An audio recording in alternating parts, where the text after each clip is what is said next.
welcome on the mic. I'm Jake Killeen. On today's episode, we welcome Cassie Porter. Cassie's a 17-year-old junior making headwaves up in Queensland. She has just won the Queensland Amateur and Female Amateur of the Year award for her 2019 season, which included 5 wins, 5 seconds, and she also finished 5 other events inside the top 5. What an amazing season. I can't wait to have a chat to her about this and what her goals are going forward. Thanks for being with me, Cassie. To be here. Thank you for having me. Yeah, no worries. It's a pleasure. And first of all, congratulations are in order. You've had a great win recently at the Queensland Industry Awards for golf. So you've come out with 2 awards by looks, Junior and Female Amateur of the Year. Yeah, no, it was quite a surprise, if I'm being honest. I didn't even know it was on until like a few hours before, and then obviously, I logged on and watched the live stream, and it was a good surprise. It was really nice. So are you surprised because there's other people you feel have had as good a year as you at 2019? Because I looked at your 2019 season and it's been an amazing record. So I can't see, you've got 5 wins, 5 seconds, and 5 other top 5. So what an amazing year you've had. Yeah, no, it's been really good. Like looking back on my 2019, I'm really happy with, how I played, not only the results, but like how I was within myself.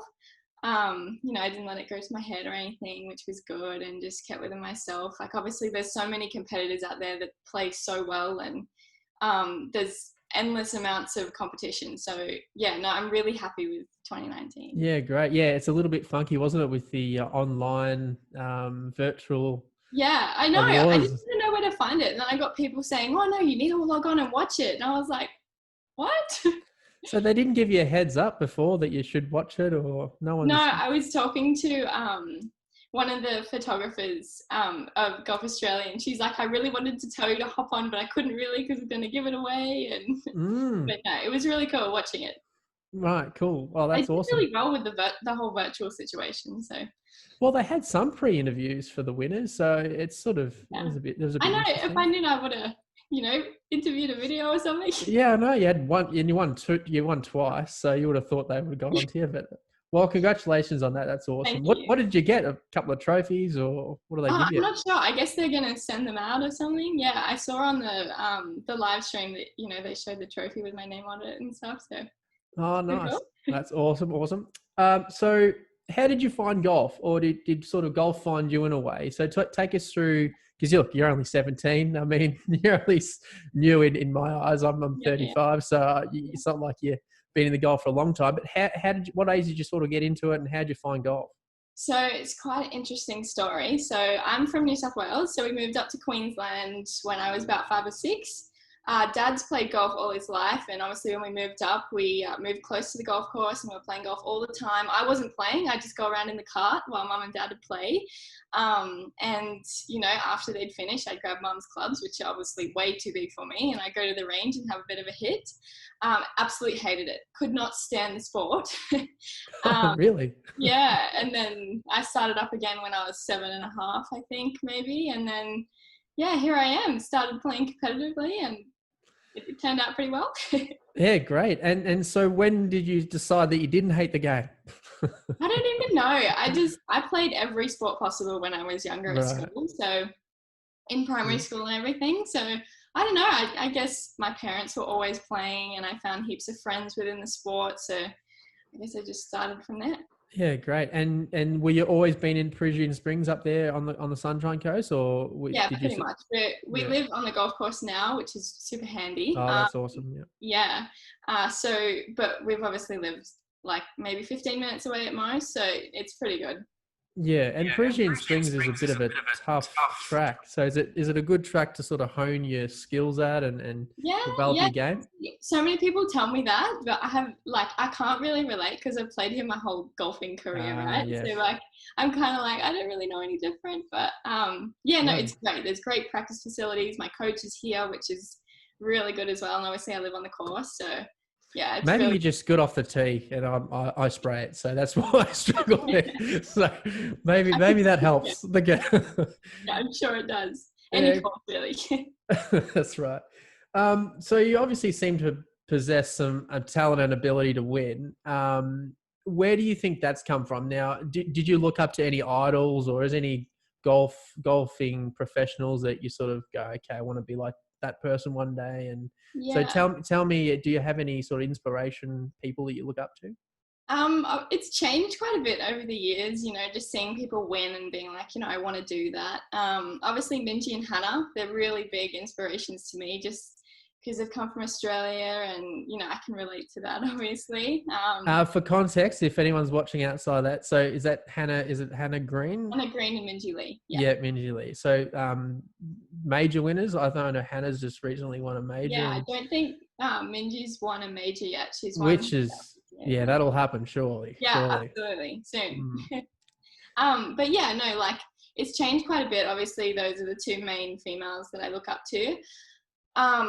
But yeah, I don't know. I don't really have one specific person that I look up to. I kind of just, I kind of make my own journey. Everyone's got a different journey, obviously, and I kind of just kind of look up to my future self maybe and see whether I can get there, like in aspirations and everything. Wow, well that's that's pretty cool to hear. I mean, there's not many people your age that could sort of say that, so I think that's a cool thing to have in your head already. You want to be your own self. That's really cool. So with the elite sort of females that you have played with or seen play, what do you like about their games? What do you see in their games that you really like and want to be more alike with them? Yeah, so I was really surprised. Obviously, they hit it a lot further than the typical amateur, or some of them don't even, but the accuracy into the green and their putting, and it's just so consistent. And, they gain so many shots with their accuracy because, like hitting it to 10, 15 feet's great, but hitting it to 2 foot every, third hole makes a huge difference. So, yeah, no, that's something I really aspire to do. Like it makes a massive difference. Yeah, iron play. Yeah, I know that. Tiger Woods, I think, has been known for a good putter over his life, but he's one of the best iron players ever lived. So I think if you can sharpen up your iron play between 150, 175 yards, definitely that'll gain some shots on the field for sure. Definitely, yeah, I agree. And what sort of areas of your game that is your strength at the moment? What do you feel like is your strength with your game? That's a funny question. It kind of swaps between a few things. Yeah. Welcome to golf, huh? As I'm sure everyone can relate to. Yeah. I don't know. I'm pretty accurate off the tee. I'm not so much. I don't really spray my drives too much. I'd like to think I'm a good putter. So I don't know. It's just obviously, working on iron play that can never really get just. It's good. There's always improvements to make. I don't know. I guess I can't really pinpoint one thing. It's kind of just so one thing may be really good yesterday, today might be different. That's right. And I see on your shirt you're with Golf Australia and the Queensland team, so you get a lot of help. So I'm assuming you have some coaching as well? Yes. So my coach isn't actually part of QAS. And Golf Australia. But QAS and Golf Australia, they do so much for me. I'm so grateful. So definitely wouldn't be where I am without them. Cool. And who is your coach? Dan Morrison. He's from Perugian. He used to caddy for Nick O'Hearn. It's really cool having someone that, has been inside the ropes on the bag and playing, and it's really cool. And okay, so we'll get into this now. So I've had some tour players on here before, and we've spoken a little about what you might have done different when you were younger, and a lot of them have spoken about when they get to elite teams and things like that. There's a lot of voices around, and to try and work out who to listen to and how to sieve through the information is difficult. So, how do you find, with being associated with all these different squads and a lot of different elite coaches, and I'm sure there's a lot of people trying to give their advice, how do you deal with all those voices? Yeah, obviously, dealing with it really never stops. There's always going to be that, background voices and people trying to have their say or whatever. And good on them, it's fine. But yeah, I'm kind of dealing with it at the moment with different aspects of my game and my physical health and everything. And it's more just trusting yourself and not straying from that, having a path. And my coach is really good with this because obviously he went through it when he was younger. and just having a path and not straying off that. I find that's really, really helpful just to stay true to yourself, because it's very easy to get lost in all the information and forget that I'm just hitting a white ball and trying to get it really close and in the hole as quick as I can. Yeah, sure. And have you learnt over the last couple of years how to best prepare for a tournament and how you best practice and things like that? Take us through a bit about how you prepare for a tournament. Yeah, so 2 weeks leading up to it is very different, and like physical in my game and everything. Before that's just more just technical, and then when it gets to the 2 weeks before, so the week before the tournament, Yeah. is more just, focusing on my physical strength and tightening just my swing and playing on the course. And then the week prior to the tournament's more just playing on the course, letting go the physical, like the hard work and stuff in the gym. Obviously just lightening that up a little bit, and then staying on the course and just doing heaps of short game work to, hone those skills in, because obviously, that's where you gain your shots. Mm-hmm. But yeah, like playing on the course does wonders before, just getting that course knowledge and improving, your mental space and just preparing for the tournament. Yeah.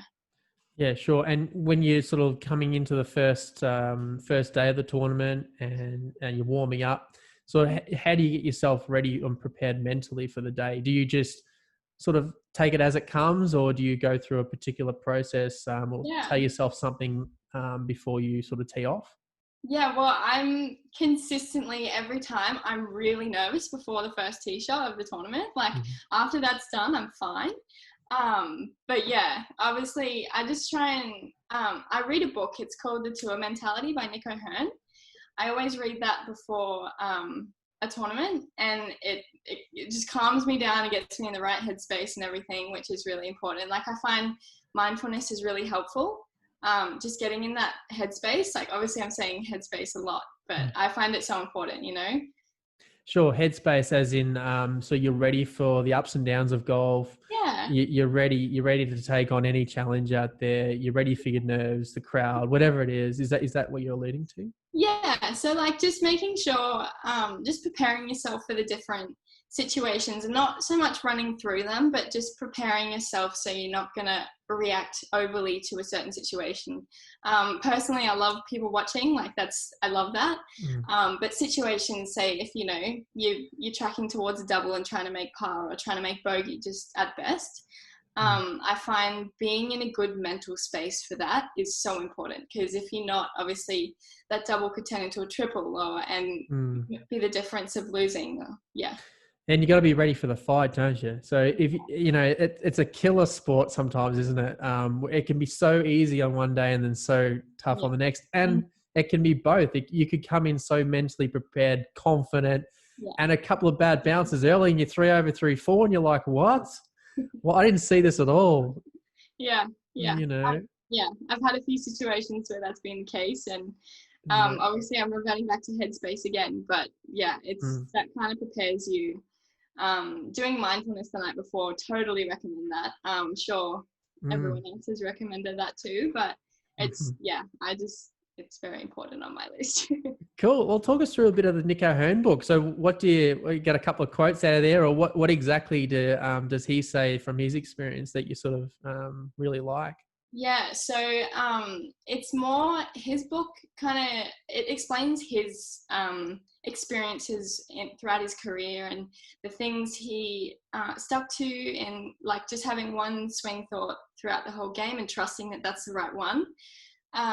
It's more just mentally, like the whole book just focuses around, obviously it has different practice techniques and everything that it suggests, and but it talks about his experiences, like when he won against Tiger on the 19th hole or 19th or 20th hole in that match play, and just keeping obviously that mindset again, keeping that positivity and believing in yourself. I love that. It's so good, and it's very reassuring when you read it. Yeah, he has an amazing story too. He was a trainee.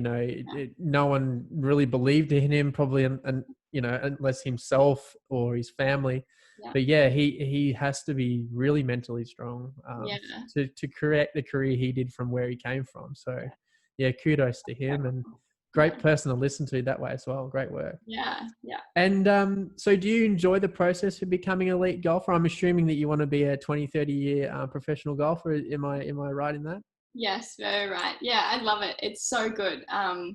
Obviously, as I said before, I've kind of envisioned my own little path, and I've loved every second, and I can't wait for every second to come. Like I'm just so excited. It's going to be really cool.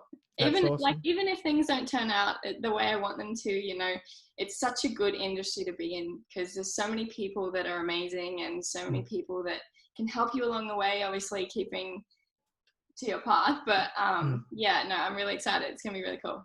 What do you enjoy the most about the journey of becoming an elite professional golfer? There's so many things. I love how it takes me all over the world. That's amazing. I probably wouldn't have left Australia too many times if I didn't play golf. But yeah, like it's just, the people you meet, the things you learn about yourself. That's probably a massive one for me. Like, I don't know, I've learned so much about myself and how to like navigate my own thoughts when I'm in different situations. And yeah, like I love the whole thing, really. Nice. Yeah, what a sport, hey? Yeah. You learn so much about yourself, and as you said, you get to meet awesome people, see great sights around the world. So wish you luck with that. Thank you. No, look, obviously you're a talented golfer. You work hard, clearly. And there is a lot of talented golfers that work hard out there but don't win. And so that interests me. So for you, you're already a winner, and that's cool. That's a really cool thing to have. What do you think makes you a winner? What separates you right now, I'm talking about right now, to the other girls that you think are just as talented or work just as hard? But what makes you a winner? Yeah. Good question. I really I'm very, very competitive. And obviously I've worked so hard on my mental state towards all situations. And I think my competitiveness and how I harness that and control that and put it into my game is a very big aspect of why I do so well in certain tournaments and everything. It's massive. Obviously, we'll talk about Vic Junior Open and everything in March to the Yams. That's prime examples of, like my competitiveness and how I kind of get into that mindset when I'm in certain situations. And that's probably what I'd say. And so did you think you developed that through other sports, and maybe as a youngster, I don't know if you've got any siblings where you just always wanted to be out on top, or do you think it's come from sort of earlier on? Yeah, so definitely, I think so. All my brothers and sisters, they're all like 32, 36, so they're quite a bit older than me. So obviously I grew up with people my brothers and sisters that were quite a bit older, and both of my brothers play golf. So it's kind of a lot of competitiveness in the family, and we're all sports people. Like dad's a tennis pro and mum's a swim teacher, and Oh yeah, cool. And we all play golf. So yeah, I think just, I don't know, having that competitiveness. I think I've developed that through my golfing career, but it's definitely come from my family. Yeah. Yeah, and there's a quote that goes around. Some people hate losing more than they love winning. Now, is that you, or are you different to that? Yeah, I'd say sometimes that's me. Yeah. I don't know. I think I love, as much as coming second is very disheartening at some stages. I love it because you learn so much from coming second, so much more than winning. Like winning's great, don't get me wrong, but I don't know, coming second, third, fourth, I feel like I learned so much more. Does the drive also get a little bit stronger when you come second? It's like, okay, next time that's not going to happen. Yeah, it sure does. Yeah. Yeah, cool. Well, you alluded to the Vic Junior and the Master of the Amateur, so let's go there. So last year, 2019. Now, look, you've been around for a few years with the junior stuff, and you've been winning for a long time. But this is quite a big event, and your scoring was unbelievable. I mean, you shot 16 under. I think, is that around 13th beach? Yes. Yeah. So yeah, really cool. And you and another lady called, is it Janeth Wong? Yeah. Yep. So you two were just striping the field. You both finished at 16 under after 4 rounds. I think there's only one other lady under par. Yeah. And she was at 4 under. So you're about 12 better than third place. So clearly you guys are dominating the junior ranks. Is she your sort of rival around there? Yeah, Janice's really good. I love playing tournaments when Janice's playing, because there's always, that competitiveness, as I say. And, we always end up in the same group, and she's really good. Like, as much as, I felt for her because she played really well that week and everything. She played really well, but Oh, come on. You fell for it. Come on. Be honest. No, she played really good. Just on the day. And so you're alluding to, you shot 65 in the last round to match her ending score, and then you went into a playoff, I'm imagining. Yeah. So what were you behind going into the last round? How many shots? Okay, so I'll tell Talk you. us through it. I'll tell you the story for the last day. So I said to Mum that morning, we were teeing off obviously in the last few groups, and I said to Mum that morning, look, I'm playing for second place. Janice's playing really well. Like, she's not going to have anything over 3 under. Like anything worse than 3 under, because she's playing so well, and obviously I'm not going to catch that. So just playing for second place. I don't think I was that far in front of third place at that point. But yeah, so, and the mindset on the first tee to the second tee was completely different. So the first tee, obviously I was playing for second. And on the range, I wasn't hitting it that great. And I was kind of like, okay, we'll see how we go. And she made double on the first, and I made a really good par. I saved par. And on the second tee, just like that, I've gained 2 shots, right? So I'm now 5 behind, and I've got 17 holes to play. So here's me kicking into my competitive state. I'm going, I can do this. Like, okay. And so, and then she made a really good birdie on the next, so I'm back to 6 behind. And at that point, I was kind of like, okay, like, I know I hit it bad on the range, but I can, like, my mental side can take over my physical side right now. So I didn't even know my score. I really did not play how I usually play. I played pretty much just catch up the whole day. So it was kind of like, okay, now I'm 3 behind. Okay, now I'm 4 behind. Okay, 2 behind, like all that kind of stuff. And it got to the 10th hole, and Mum was walking and watching, as she always does, which is really nice. And I turned back, and I was 4 behind at this stage, and I turned back to her and I said, this is where I want to be. This is like literally everything I've worked for, and I love being in this position. And then I made a few really good birdies, and I was getting closer. And then the last hole I made a par that probably shouldn't have been a par, but it's the beauty of golf. What happened? I 3-putted for par, which was great. You can imagine my disappointment there. So you had 2 putts for the win, did you? Yeah. From how far? I was just off the green, so I was probably like maybe 25 feet, and I left myself obviously a 6-footer, and that's great under pressure. So what happened? Did you think about the trophy, your speech? What was happening? Yeah, just yeah. I've done this. I've got out the window. Trust me, I've done it many times. Anyway, so so went into a playoff. I didn't even know. So, and I thought at that point in time I had 2 putts to square with her. So I was just like, congratulations, you played so well. Thank you so much. And she turned to me and she's like, we're even. And I was like, oh, sorry. That would have killed her. I didn't mean to. I really didn't mean to. Anyway, swear I'm a nice person. Anyway, so obviously we went in the playoff, and I'm not the kind of person, obviously you can probably tell, I'm not the kind of person to not talk. So like on the way back, obviously I was talking to the guy that was driving me up there, and on the way down the fairway, I was just having a chit chat to her. I feel so bad for her. She probably didn't want to talk at all. And then I hit it to the front of the green. Do you know the 18th, that 13th beach course? Yeah, is it up the hill clubhouse on the right? it's the one that goes round the corner. I don't know where it's 18 normally. It's the one that Okay. goes round the reeds, and the reeds are left. Ah, yep, yep, 5. yep. Yeah, Gotcha. so I hit it front of the green for 2. In that, there's a little swale and it's into the green. It's really not the best place to be. And I somehow made up and down, which was nice. Mm. Yeah, and that was that. So You took it out. Now, what did you learn out of that? I've got a couple of learnings I noticed out of that. One is at the start of the day, even if you're 10 behind, you're still a chance. yeah, Is that what you, yeah? Is that what yeah, you learned out of that? yeah, that's one.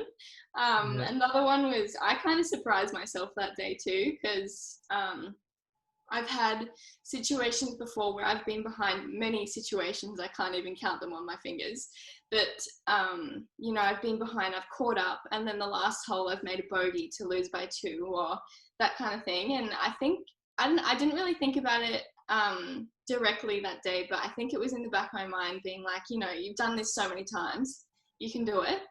Yeah, no, that's that tournament that day is something I refer back to a lot. I learned so much about myself that day, knowing that I can actually do that, and take that competitiveness and that mindset all the way. Yeah. Yeah, nice. That's awesome. Well, well done on the win. Yeah, I'll tell you a little story there. I spoke to another tour player. I won't mention his name, but he played with Jordan Spieth at the PGA one year when it was on the Gold Coast. And I think they were in one of the last groups, but they were 7 or 8 behind the leader.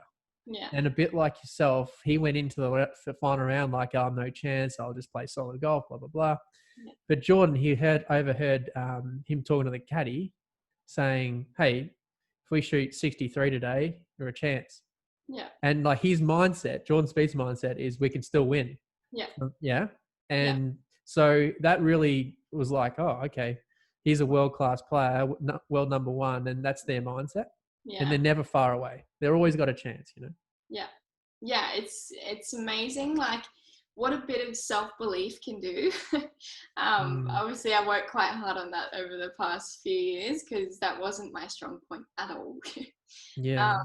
But yeah, no, it's I've learned quite a bit about myself through, Vic Junior Open that year, because it losing by a couple happened the year before. So yeah, and I think too, it being my last Vic Junior, at that point they changed it to September now, but being my last Junior Open at that point in time, also I was kind of like, come on, like I've got close so many times. Yes. But yeah, no, it was a really nice win.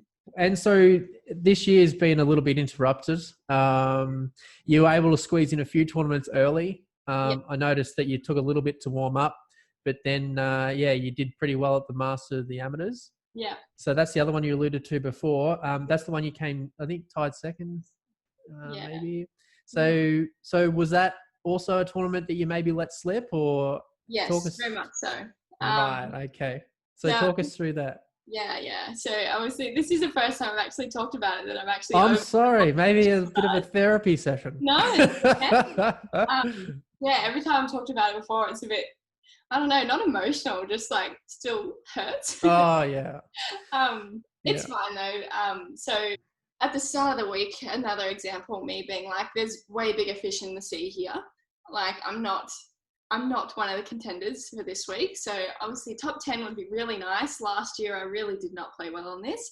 So top 10 would be nice. I'll be happy if that's the result. Okay, let me pause you there. Yep. That was your mindset going into this tournament. Yep, I know. Horrific, right? Right, okay. I'm just wondering where you sit with that. Yep. Yeah. Okay, all right. No, that's true. Anyway, okay. So, all right. Yeah, so the first day, I can't even remember my scores. I only remember the outcome. So first day I played okay. Second day, I played well the whole week. Like nothing really went wrong. And it got to the third day and I finished and I was, I don't know, I was like 3 in front of the leader. Yeah, like, 2 or 3 in front. I think you were 2 in front of one other lady. Yeah, and then most you're at least 2 in front of second. Yeah.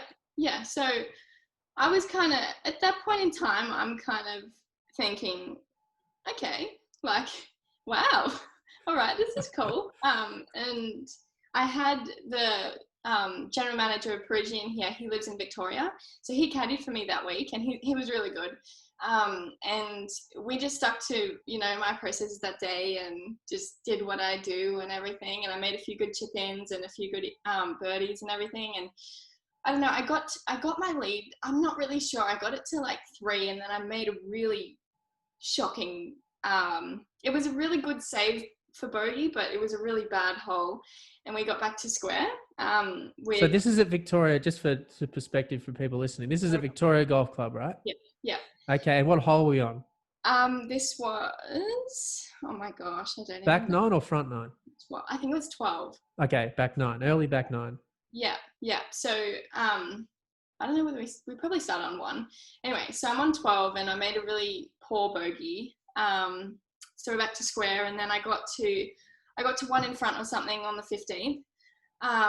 And I ended up being 2 up going down the last. And I had one of the fathers in the group, he came up to me and said, congratulations, that it's so good. I'm really happy for you and everything. And I'm kind of like, guys, I'm not finished yet. Who knows what's going to happen? No. And 18's a par 5, right? Up the hill. Yeah. It's not a hard hole. Like, if you play it good, it's fine. Yeah. Okay. Anyway, so I hit a really good drive, and I was in the center of the fairway, and that's when he came up, and he was just like, congratulations, it's such a good win, well done. And my caddy's just like, oh. He's off the Christmas card list, this guy, right? Yeah. He's a lovely guy, don't get me wrong. Yes. Anyway, so I stepped up, and thinking back now, it was a really poor decision.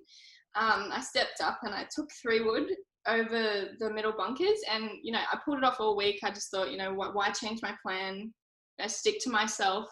This is me. It's not all the other players. So anyway, so I took 3-wood, and it came off a little right, and I was thinking, if it's in the bunker, it's fine. It's not a hard up and down. It's all good. And it wasn't in the bunker. It was buried in grass behind the bunker, and all I could do was just swing at it and see how it came out. Obviously, flyer went over the green, chipped up, didn't make the putt, so we're in a playoff. And you can imagine how I'm feeling, like 2 up going down the last, going down a playoff, down the first. I'm like, great. Anyway. Yeah, you had 2 other ladies, right? It was three lady playoff, right? Yes, yes. One of them played really well. She had, I don't know, 7 or 8 under that day to tie the lead. Wow. So how were the emotions after? So you've made double. It was a bogey. She made birdie. No. Oh, I see what you're saying. Yeah. Okay. Yeah. So you made bogey. She's made birdie. She's equaled you. Yeah. How were the emotions straight after?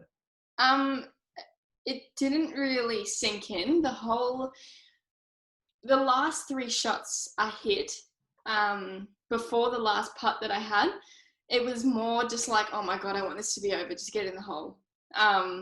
Because a lot of people were watching, and I knew at that point in time, I don't usually let it get to me, but it got to me that, like, I knew Mum and Dad really wanted me to do it just for myself.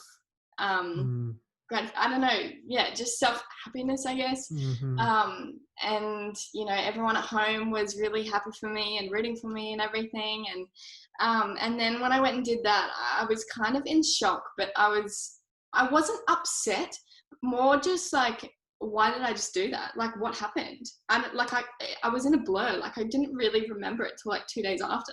And yeah, I don't, like, in the last putt, I knew I have to sink this to even have a chance. It was probably 10, 12 feet down a hill with a slide, and I was like, oh, nice. I left myself 6 foot coming back, which was great. But yeah, no, the emotions, I was kind of in a monotone state. Like, I didn't really know how to feel. Quite flattened, actually, like really drained, I guess, because I'd put so much energy in the last few holes. And then down the playoff was quite interesting. I played that hole really well all week, and that was really not good how I played that. So yeah, it was quite, I don't really know how to explain how I was feeling. Do you know Stacey Peters? She came up to me. She's a guidance, sort of a guidance counselor for all the women in Golf Australia. She's really cool. She's really Right. cool. Anyway, so she came up to me and she's like, oh my God, I'm so sorry. Like, you played so well. And obviously everyone was coming up and I was just like, not happy. Yes. And, Don't want to talk to or see anyone now. oh my God, I was just really embarrassed. Mm. And yeah, I don't know. I'm not the sort of person to get really upset. And I broke down. I was like, what just happened? Yeah. But yeah, no, like looking back, that's actually the first time I talked about that, not really having a personal tie to it. Yeah, like looking back, as much as it really sucked, the whole situation, it was such a good week. Like it was probably a week where I played really well and I was really happy with it. Yeah, awesome. Well, yeah, nothing to be ashamed of. You got players all the way around the world. And do you know what the great thing about that is? I'm not putting the tournament down. Beautiful tournament, great tournament. But when you're on professional tournaments or you're playing for majors and you're in the same circumstance again, guess what you're going to do? Mm-hmm. You're going to lay up, right? Not 3 wood. You're probably going to, I'm not going to speak for you, but you're probably going to lay up and understand that you can, the worst you can make from there is probably a par. Pretty much, yeah. You know? I obviously that afternoon I called my coach and he's like, look, it's okay. It's not the worst thing in the world. You're going to have bigger fish to fry later on. And it was just, I don't even know how I was feeling. Just like that whole week after that, I was just thinking, yeah. Anyway, it's all good. Yeah. Put it down to a really, really hard lesson. Yes. Yes. See, wouldn't you rather, it's like, because I'm into AFL and the footy and all the coaches go, you'd rather learn a lesson out of a close win, than a heartbreaking loss. Yeah. Definitely. But at the end of the day, you've learned a lesson from it. And as your coach said, which is absolutely perfect, you got bigger things to fry, bigger fish to fry. And that's that you'll reflect on that one day and go, I'm glad I went through it. But I know right now that's hard to say. Yeah. Look, it's funny. Like, so many people talk to me about it and they said, oh my God, you played so well that week. Like, well done. And I'm just here like, are you kidding me? Did you see what happened? But it's all good. Yeah. I know. Yeah, no, it's hard, isn't it, when you're a friend or a family member and you said, what do you do? They're all trying to say the right thing. Yeah. It's like, yep. And as a golfer, I know when I see that, I don't speak or be around for at least that day. I know that as a good friend of mine, I caddied for a friend of mine in the Asian Tour School a few years back. And a good friend of mine was in the same tournament. And he doubled the last to miss his card. Right? And so happened to be on the same flight as him on the way back. And I'm in the Singapore airport in the same lounge as him. We happened to bump into each other. And what do you say? Well done this week, or like? I mean, I'm like, how you doing, mate? And I just sort of did my thing, gave him the space, and and we're pretty good friends. So I sort of made a funny joke about it later on. That like, how you feeling, mate? You okay? Do you want a hug or something? Something a little bit funny, but. Yeah, you understand that you could still see it. He's a few hours after, and he's just, what's just happened? Yeah, that's just come from. Like, I know it's not a really it's at that point in time. Obviously, and still now, like obviously, it was quite a big tournament for me. So like winning that would have been really cool. But yeah, like I totally agree. It's just almost a state of just shock and just embarrassment. Like, as much as you shouldn't be embarrassed because, like, I played okay and, everything was fine. But, yeah, like, just the whole situation, looking back, I don't know what happened. Yeah, you don't want to be seen as a non-closer, right? It's I know. Like, oh, my God, she chokes that week. Yeah, but, being around golf for a long time and watching a lot of golf, I mean, Tiger's the only one I've seen that really hasn't choked. I mean, everyone else has at least choked. Well, when I say choked, bad word. at least not finished probably how they should have. Yeah. Once or twice, right? So it's tough. It's difficult. I mean, and Well, everyone does it, right? Like yeah. at least once. Maybe Tiger's the exception, but Oh, there would have been tournaments he would have gone, I didn't finish that like I should. But yeah, I mean, when it really mattered, he did pretty well. Yeah. But look, you learn from it, right? Exactly. Oh, well, I'm sure there's plenty more to come from you. So talk about where to next for you then. So you've got you're 17, turning 18 this year. What are your plans over the next couple of years? When do you want to sort of try and go to Q School or turn pro? What do you want to do? Yeah. So I'm obviously finishing year 12 this year. So the plan was maybe just see how we go. Hopefully maybe turn pro towards the end of next year. I've actually got a back injury at the moment, which is I'm out for a couple months. So obviously, yeah, we'll just see how that pans out and see how the whole COVID situation pans out. Obviously that probably will impact overseas travel and everything. But yeah, when it does come to that time, probably do the Australian tour school just for a season, just to get a feel of it, playing for money and not a trophy and all that kind of stuff. Yeah, stay in your home country and a bit more comfortable. Yeah, just getting a feel for it and traveling and, trying to earn your own money doing it.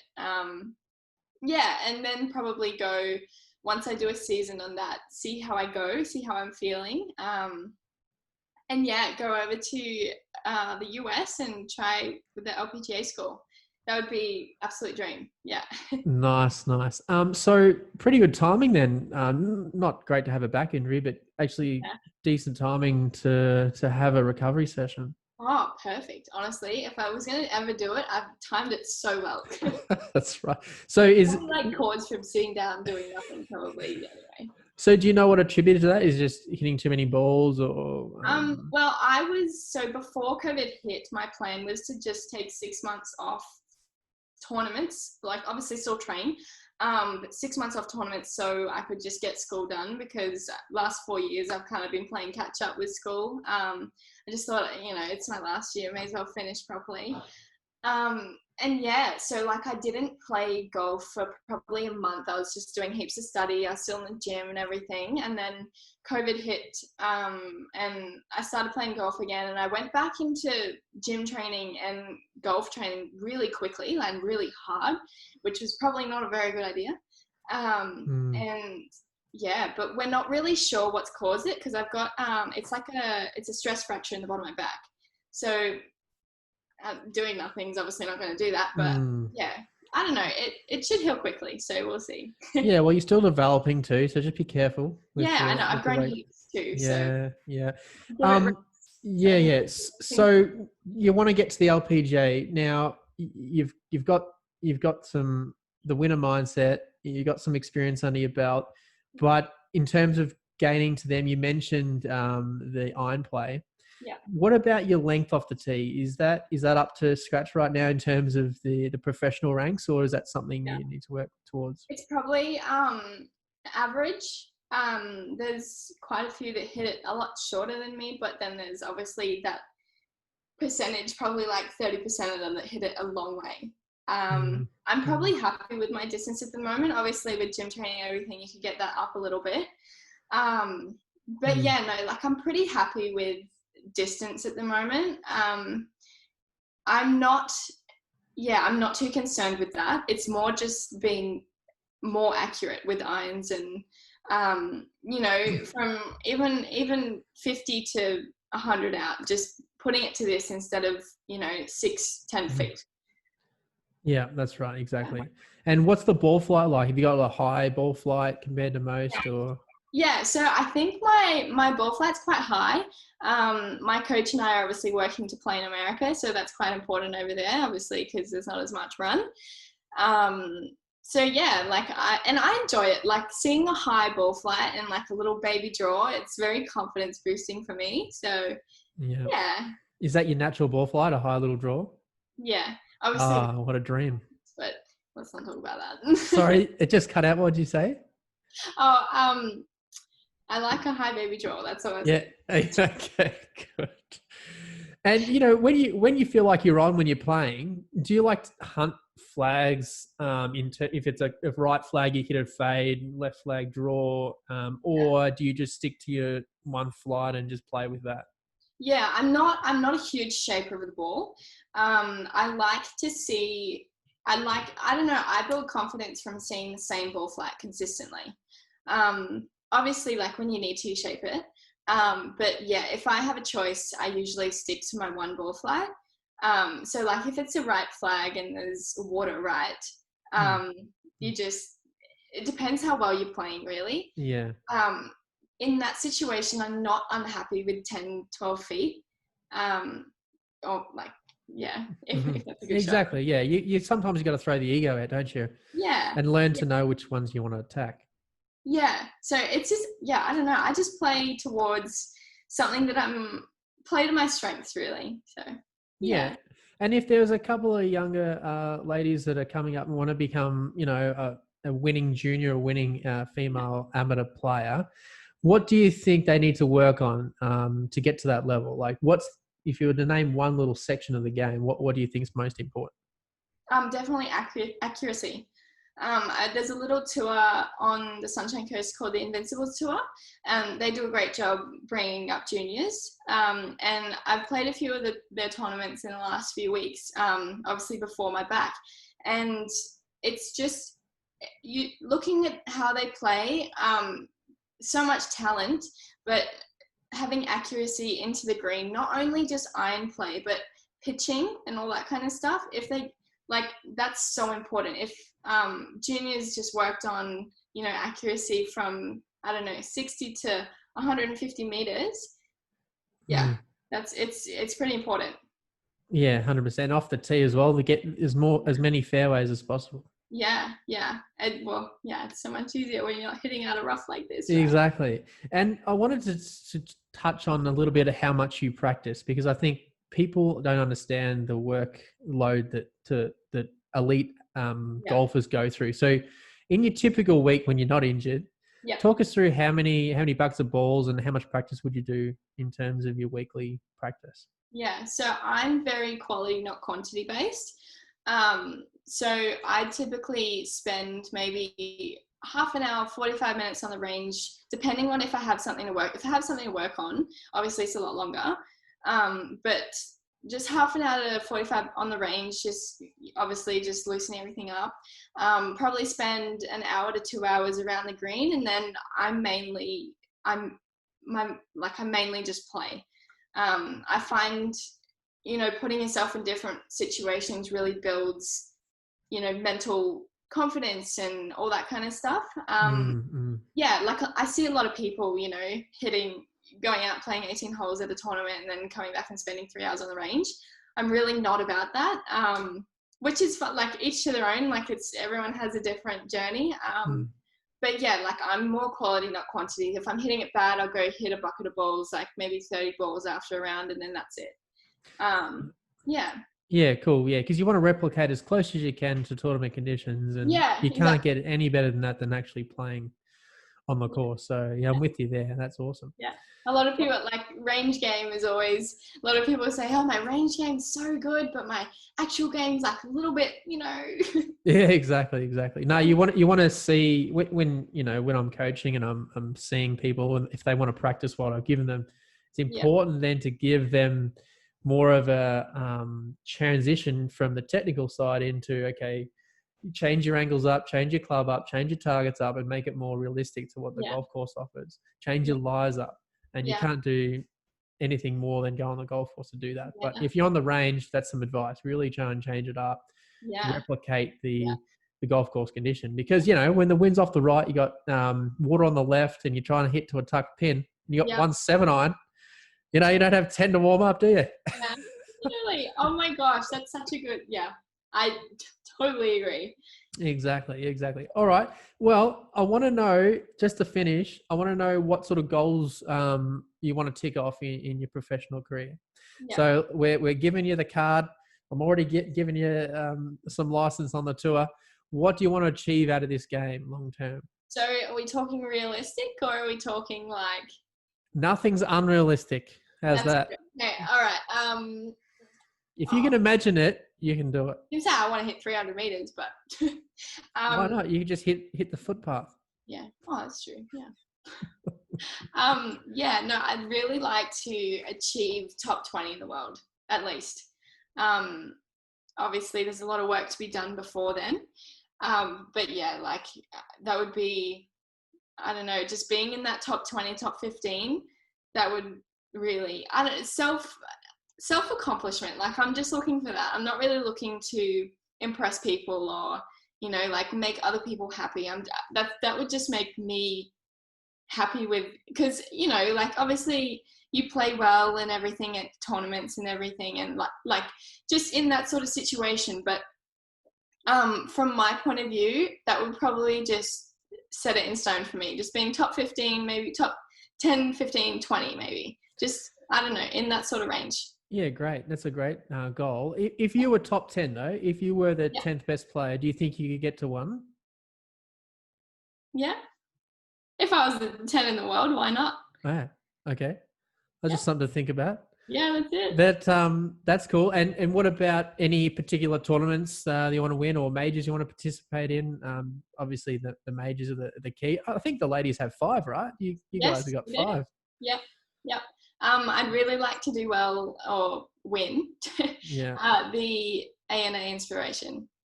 Yeah, cool. That's a pretty big one for me. I'm pretty sure it's really bad. My knowledge on this sort of stuff is really not up to scratch.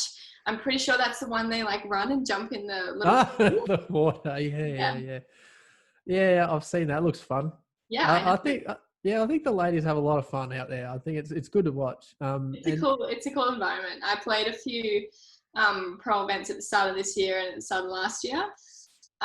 It's such a different vibe and environment to amateur golf. Like it's so much more relaxed. I played Vic Open not last year, the year before, I think, and like on the range they got music going. Like it's just a big festival, you know. It's great. Yeah, and you'll notice probably, have you noticed that everyone's very individual in the way they go about it? There's no... As much as like it's great and everything, you know, you finish your round, 10 people don't come up to you and be like, well, how'd you go? What'd you have? That's right.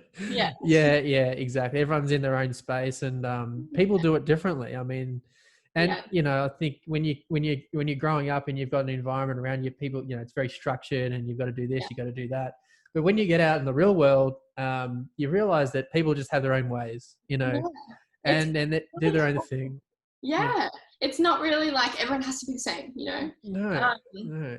I know. I love it. I love playing pro events because everyone's just so, as much as like, you know, half the field are there and they're so focused and they're so, you know, like nobody talks to me, which is fine. Like everyone has different ways to warm up and get ready.